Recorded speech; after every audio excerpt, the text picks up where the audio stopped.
everybody. Today is April 6th. What day is it? April 6th? Monday, April 6th. You get to lose track of time when you don't go anywhere and you're home working all the time. Today, I feel much better. I really do. I have a more positive attitude today, which I know a lot of you are going to appreciate that. I know it's hard to have a positive attitude during this troubling time, but I had a nice chat with a good friend of mine. I had taken a supper break and I was catching up on the news and the phone rang, and I haven't talked to my buddy in a long time, so we had a chat and he said, "Hey, I saw those masks that you're making. My wife, who works in private medical, she wants 3 of them." I'm like, "Yeah, sure." So he goes, "But I want them in," she wants them in all white. So I had to remember, do I have all white? You know, I had to look. And then I remembered I've got a little Rubbermaid tub, you know, those storage units. I remember I had white cotton in there that I'd been saving for heirloom projects. And I thought, I couldn't remember at first that I had any. And then I said, "Oh yeah, I do. So I said, "Yeah, I've got white, I can make it for you." And then I come to my computer after dinner to check on messages and orders and stuff, and I look, and a Randy Rainbow video popped up. Now, I don't know if you've ever watched Randy Rainbow, but he is so freaking talented. The guy is like, he's brilliant. He does parodies of songs to political, he makes up political lyrics to many famous Broadway musical songs, and he's just so good at it. And he did one about the Cuomo brothers, which is so good. I'll try to sneak in a little clip here for you to peek while I'm sewing here. I can't do much because it is his copyright, but I want to promote him because he's so damn good, and you got to go over and watch it. Oh, Andy. And when you are united, there is nothing you can't do. Andy, my darling, this global pandemic is scaring me real bad, but watching your daily press briefings sure does calm me down. The way you manage to lead and inform without terrifying the living shit out of me or straying from the facts. And let's see what else.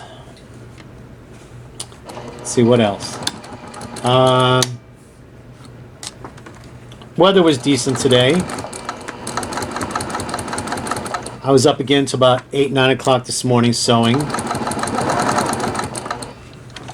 I don't know. Maybe in my prior life I was a vampire or something. I don't know, because I'm such a night owl. But I found a lot of creative people are night owls. Everyone I've ever dated was never a night owl. I don't know. I always seem to date the opposite of what I am. You know. I don't know. And it's not me. I don't go after these people. They come after me. And that's the truth. Oh, I think I'm out of bobbin. No, I got bobbin in there. Sound like I was out of bobbin. Anyway, for some reason, these people, well, you all know I'm gay, so I'm nothing to hide here. But these guys seem to be attracted to me, but they have nothing in common with me for what they do compared to what I do. And I often wonder, why are all these men attracted to me that don't even share the same interest that I share? Ladies, have you found yourself attracted to people that you have nothing in common with? Or do you find men that are attracted to you that have nothing in common with you, or vice, I like to start that topic of conversation. They say opposites attract, but do opposites really last? My longest relationship was 17 years. And I think that lasted because I gave up a lot for that person. When that person lost their career, I helped them find a career. I followed them halfway across the country for their career. I gave up a lot for that person. I gave up my own business, my friends, my family.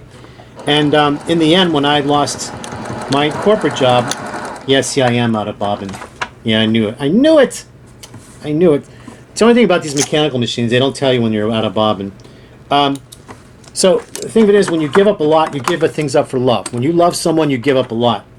And in the end, when I was down and out, the person I gave everything up for gave nothing up for me, or was there when I needed them through the worst part of my life. Reminds me of a story. I go back to Will and Grace. You know I'm a big Will and Grace fan. Will met this guy. They had known each other just like a day or two. Will thought this was destined for them, and ended up the guy was from Canada, and he was going to have to be deported back to Canada. And Will was just so brokenhearted because he thought this was going to be the man of his life. And then Grace decides to volunteer to marry the guy so he can stay in the States for Will. So Grace marries him. And then a while later, Will starts to find out things about this guy. He makes fun of the handicap. And he said, he was talking about his past relationship. And Will said, oh, you were in a long-term relationship? Basically, I didn't know that. He goes, oh, yeah. He goes, but he was paralyzed in a skiing accident. And I wasn't about to hang around for that, so I took off. And Will was just like, are you kidding me? So listening to more of these things this guy did, and how he thought it was funny that he took a cab from an old lady nurse in the rain, stole the cab from her. Well, Will realized that this person that thought it was his dream man for the rest of his life wasn't. And so being the lawyer that Will is, he had the marriage annulled, which I would have done too. But it's kind of like I watched that episode and I realized, wow, I spent 17 years with someone just like that guy from Canada. And I kept yelling at him all the time, don't talk like that, stop making fun of people, blah, blah, blah, blah. And after 17 years, it's just like, that was it. But, you know, when you get older, you have to live through these things to learn them. Your parents can tell you that this is a bad relationship, I don't want you being with that person, blah, blah, blah. And you're like, no, I love this person, I'm going to stay with this person. And all your friends will say, yeah, I don't see anything in that person for you, they're not like you. I'm like, oh yeah, but the whole thing is opposites attract, right? Opposites attract. You know, I was a Walmart shopper. I'm a budget person, what can I tell you? I'd go and buy fabric and make my own stuff. Whereas the person I dated was more of a Gucci person, had to impress the neighbors. I wasn't like that. So, you know, everyone's going to find someone that's going to fit who they are in life one day. Me, I'm enjoying my life. My life now. Look at me. I love what I do, and I'm not going to give this up for anybody. I'm not giving this up ever again for anybody because I don't have to. And ladies, I know I talk to a lot of you out there. You all have a lot of husbands that were like my ex. You have to make that choice, baby. You got to make that choice. Because you want to be happy the rest of your life, or you want to be put down the rest of your life, that, you know, nothing you do is ever good enough, or they make fun of you for sitting at a sewing machine. Mine used to say, oh, you're going to be some little old lady in a rocking chair making a quilt one day. That's what you're going to be. And I'm like, excuse me? And I was like, where is this coming from? You know, I kept thinking, like, where is this coming from? Anyway, so Randy Rainbow, his video is about being in love with these two brothers. But the other message in the video is that he's right. Governor Cuomo is a perfect leader. He's the perfect person. I don't care if you're gay or straight. You can't help but fall in love with the guy because he is the perfect person for a leadership job. He is. And if you haven't been watching him, just watch him. Then compare him to Donald Trump. And you tell me who should really be a POTUS right now. So, anyway, so yeah, go watch Randy Rainbow. He's that video. I'll put a link below this video so you can watch it. But getting back to opposites attract and stuff, you know, just like I remember reading the story of Marilyn Monroe when she married Joe DiMaggio. Joe DiMaggio wanted her to be home barefoot and pregnant. He wanted her to leave her career as a Hollywood movie star. Well, you know, that's kind of, you know, when I was reading that, I remember way back then, I thought, how selfish, you know, how selfish. He met her for who she was. She was a superstar. And then he wanted to take that superstar away from her. I have no doubt that he loved her. You know, I have no doubt that he loved her, but instead of encouraging her and helping her, He wanted to take her away from what made her who she was. And I don't think that was right. And she was tormented, and people always telling her she was never good enough, she this and that, and she was, rejected in life, and she was raped as a foster child. A lot of people go through a lot of shit in their life, and we don't know that. We don't know the stuff that people have been through. We just know how they're been treated. You see it in their face and the way they act. I have always defended the women, always, because I've seen a lot of stuff. But then later years in life, I realized some of these women didn't need to be defended. They needed to be prosecuted themselves, because some of them do play the card of a victim when they're not the victim. And I've found that out in life too. But you have to decide in your life what is best for you.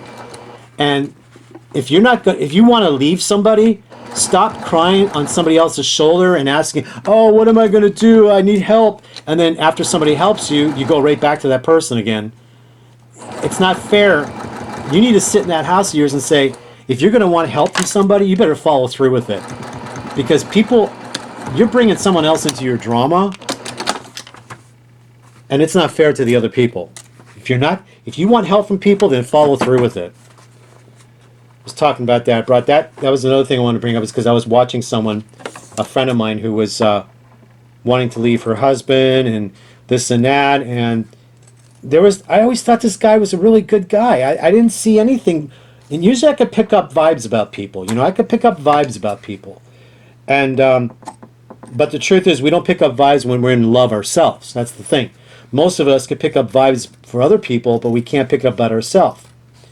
Now I had a friend of mine. She's married like 3 or 4 times, and every time she always picks up the same used car salesman, and she always finds these guys that don't have anything.